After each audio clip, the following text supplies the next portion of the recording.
10 สำนวนภาษาเวียดที่ต้องหูขาดบ่ถึงคงเหง่อเตยคิดบ่ออกnghĩ không ra ตื่นบ่ลงนวด không trôi เฮ็ดบ่ได้làm không được เป้าบ่เข้าเรื่อง nói không đúng chủ đề จื้อบ่ได้nhớ không được เสือบ่ได้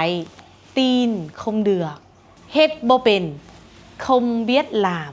สำหรับผู้ใดที่ว่าสนใจเรียนภาษาเวียดไล่หัวข้อกว่านี้เนาะนักเรียนสามารถเรียนภาษาเวียดกับปืม30 นาทีเรียนภาษาเวียดด้วยตัวเองหัวนี้ได้เนาะปืมหัวนี้สอนตั้งแต่พื้นฐานจนฮอดระดับกลางเนาะ